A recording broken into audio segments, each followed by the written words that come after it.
am. I hope everyone is having an amazing Thursday. And if you aren't, I hope today's show gives you some encouragement and power. Today's show revolves around a very traumatic but triumphant story of a woman who was bruised but is not broken. So y'all sit back, relax, and get ready for a testimony because it's time to get this show what? Woo! Come on! Let's get it started! Whew, y'all, let's have a seat and talk about our guest today.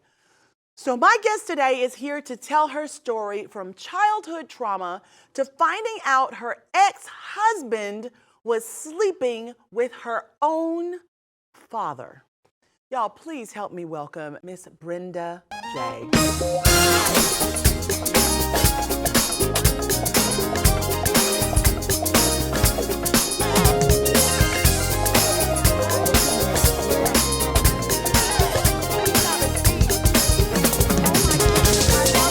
Fragrance you have on. Thank you.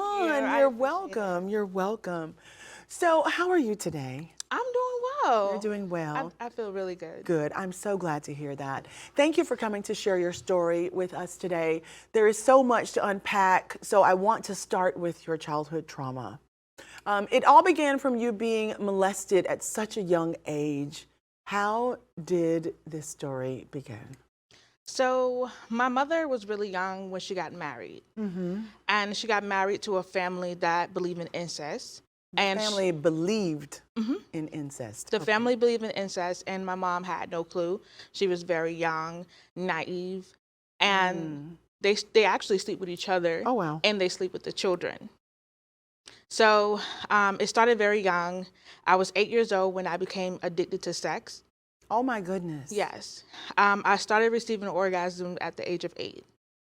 At 8 years old, you were having orgasms? Yes. So you became addicted to orgasms at such a young age. Can you talk to us about that as well? So most of the time, elementary kids, when it's time to take a nap, you would be taking a nap. Mm-hmm. But me personally, I didn't take naps. I couldn't take naps without an orgasm. So Really? what I do is I would purposely get my mat and move to a certain part of my classroom so that my teachers wouldn't see me have an orgasm, and then I would be able to go to sleep. Oh my goodness. Yeah. I'm so sorry. And you know, it's so crazy because you can hear women talking about to this day in their 20s, their 30s, they're still trying to find that orgasm. And at 8 years old, you know what an orgasm is as a child. That is overwhelming to me as a mother. So let's fast forward. At 12, you experienced trauma from your own brothers. Your blood brothers? No. Brothers. Like my god brothers. Your god brothers. Yeah. Do you mind sharing that story with us? Yeah. It is a hard topic, but I know a lot of people needs to hear this because a lot of people needs the voice of what happened to them. So when I was 12 years old, I had a godmother and she had 4 sons. One of the sons already went to prison for molesting children. And then the other 3, they was very overprotective of me. You know, I thought I finally had a way out of the situation that I was in.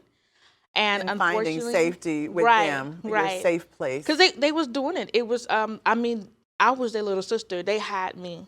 And they protected me. And then one day I was sleeping and they all just took turns. And I pretended.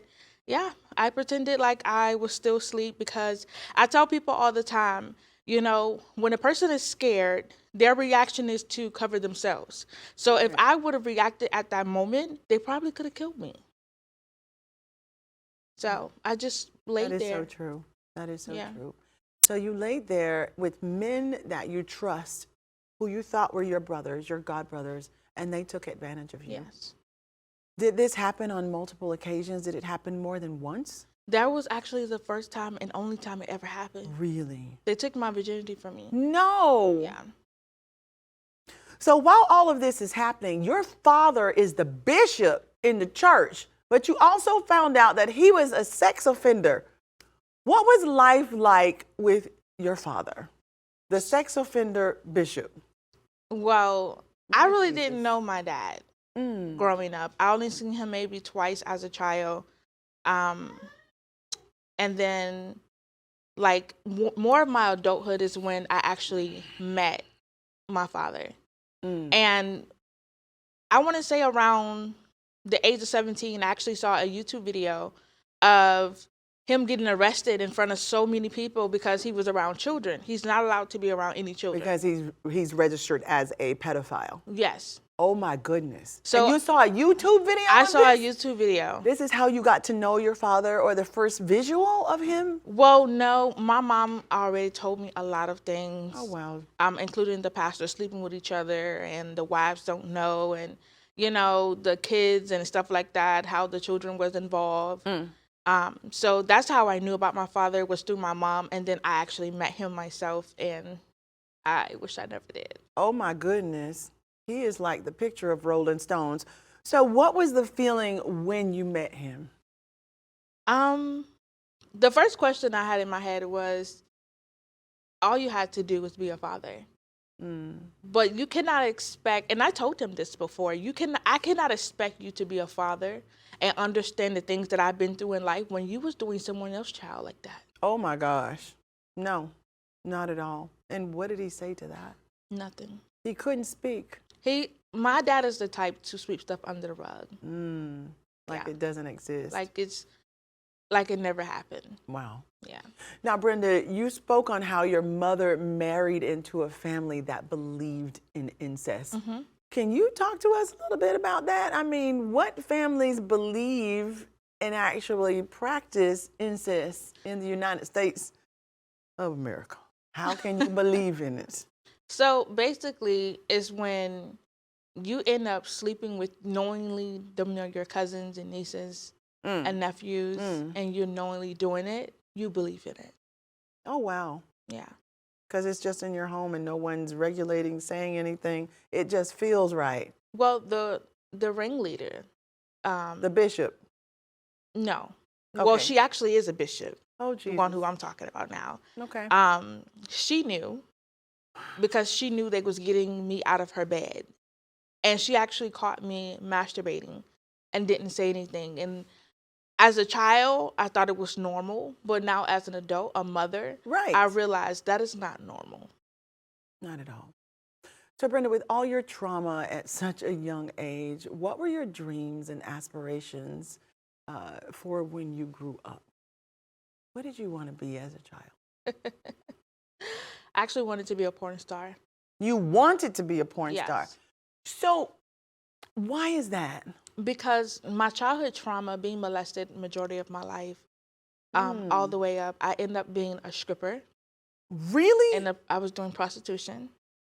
And then God had other plans, apparently. Amen. He had other plans for me, but I wanted to be a does. porn star. My mom, she's a prophet.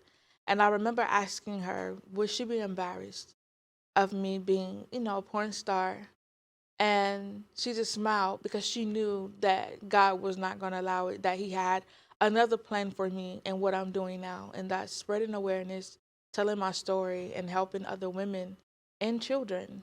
I love your mother's response, and I love where you are right Thank now. you. It's a beautiful space to be in. So you turned to stripping around 18 years old. What was going on in your mind around that time to decide to even walk through those doors? It takes a lot of courage. It takes a lot of everything to muster up the strength, the audacity to open that door and start doing what you have to do within that business. And it's a business. Yeah, that's true. At 18. Yes, 18 years old. I'm so used to men taking advantage of me. Wow. So why not flip the tables and make some money off of it? doing it. Wow. So at 19 years old, you married a 35-year-old man. Yes. How did that love story that turned into a nightmare begin? Take us to the beginning of this love story, or this fantasy. I definitely call it fantasy. I met him through my real father. Oh, wow. Yeah. My real father brought him to my home one time. The real father that he ended up having? Yes. I met him through him, and everything was good. My dad was asking me, because at this point of my life, I stopped stripping, I just wanted to change my life. I wanted to do something with my life. So I ended up going to college in Tallahassee, Florida. Wow. And so you came to this fork in the road and you decided that you would go to school. Yeah. That's awesome. No more stripping. No more stripping. Ready to get married. Mm-hmm. Wow. We're going to go to commercial. Can you hold that thought? We're going to be right back. Don't y'all go nowhere. I'm here with Miss Brenda J.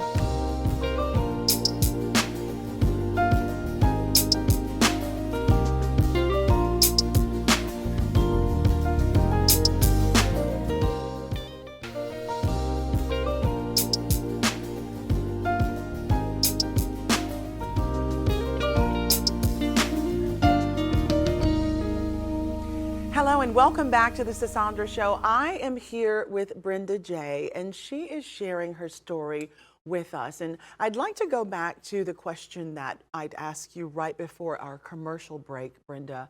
At 19 years old, you got married, and you married a 35-year-old man. You said that that experience was not the love story that you thought it would be. It actually turned into a fantasy. Yeah. Could you please expound on that? So I met my ex-husband through my real father. Mm-hmm. And before that happened, a prophet told me, she said, Brenda, there's a man that's going to come to your house and he means you no good. And I was, at the time, I'm young and I think I know everything. And I'm just like, well, I don't talk to no one here. I don't know nobody here in Tallahassee, Florida. So my ex-husband walked through my door a couple of days later. And he was helping my sister with a TV that my dad brought her. And me and my dad were sitting in the living room talking and laughing. And he was asking me about college and stuff like that. And then the second time I met him was Thanksgiving. Mm-hmm. He didn't have any family in Tallahassee, Florida. And I didn't really know too many people. So we started talking, you know, at Thanksgiving dinner. And we was laughing and stuff like that. And I gave him my messenger.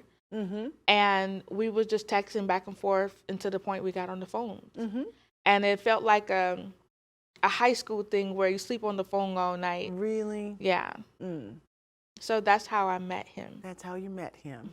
And then the nightmares started. Yeah. Tell us about the nightmares and how did they start? How did you go from texting someone, talking to them all night long to, oh my God, this is who the prophet warned me about? So it started off with a lust thing. A lot of times women, we get lust and love confused. And I learned that the hard way. Please say that again. We get love and lust. Lust confused. Because they both starts with an L. And you allow your emotions to bring them both together. And it really just be lust. So it was more of a lusting thing for me. I never had a real grown man before. You know, I'm very young. So that's how it started. And then down the line, we started getting closer and closer to the point that he was staying the night. We was talking, having good times. I mean, we're dating to the point marriage was brought up. Wow. So my real father ended up marrying us. Yeah, we got married. My real father, he's the one that actually married us. Oh, wow. And the bishop. Yeah, the bishop married us.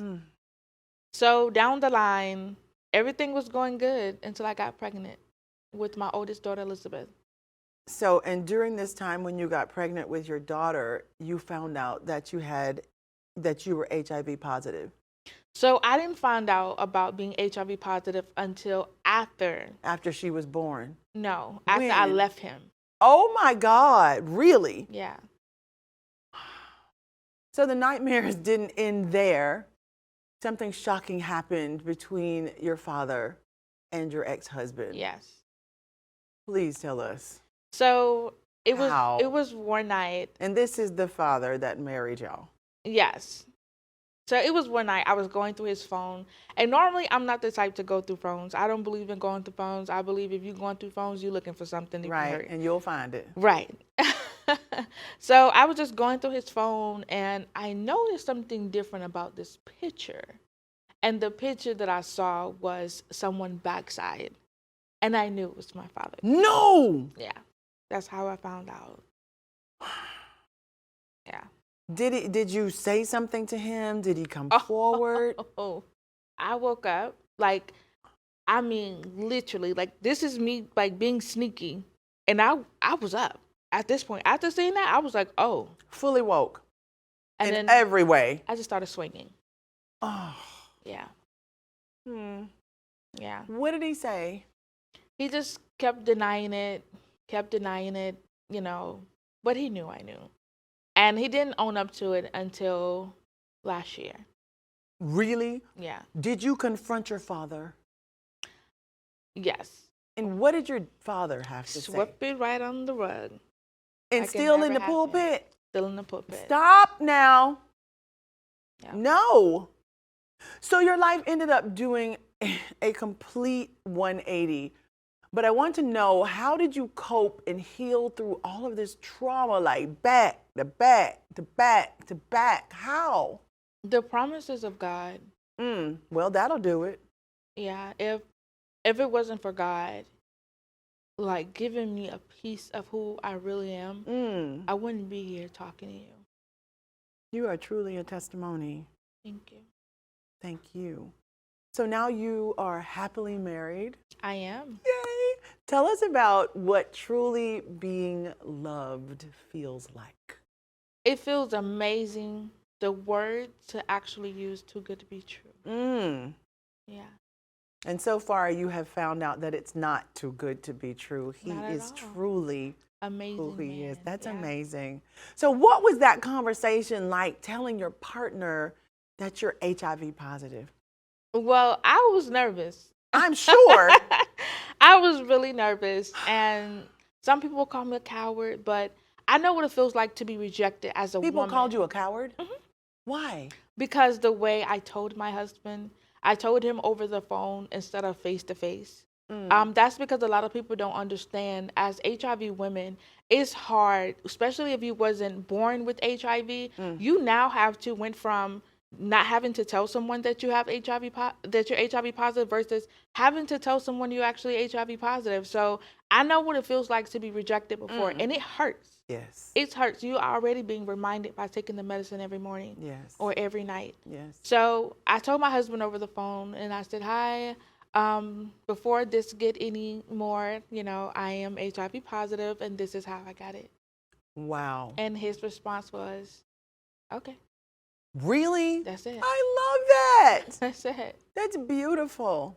Yeah. So you told him that your ex-husband and your father had an affair, and you are now HIV positive, and he loved you still. He did. That's beautiful. It still is. So what does life and love look like for you now? Now me and my husband do have a daughter together. Really? When Congratulations. my husband came into my life, I already had 2 children. And he accepted both of my children and me for everything that comes with me, HIV, trauma, pain. And he actually watched me go through the HIV phases of crying and, asking why me. And he still supported me. He still prayed for me. I call him my secret weapon. Wow, because what an amazing man. When I go through things, he will get that oil and he just stop praying. Really? Nah, ain't nothing like a praying man, a God-fearing man, and a man that loves children, period. Because if you're seeing someone, if you love me, you got to love me and my children the same way. Now, did any of your children contract HIV through you having HIV? No, my husband is HIV negative and my children is HIV negative. That's a blessing. Yeah. That's a blessing. Thank God for Jesus. So if you could say anything to the men that took your innocence away from you, what would you say to them? I forgive you. Wow. Thank you so much for joining me. Thank you for having me. Thank y'all for joining us today. We're going to say goodbye for now. God bless you, and until next time, don't forget, y'all know what to do. Scan the QR code at the bottom of your screen. We have exclusive content for you right here on the Sisaundra Show, Comcast Xfinity, Channel 1623, and Roku. Afro TV, baby. God bless you. Y'all take care.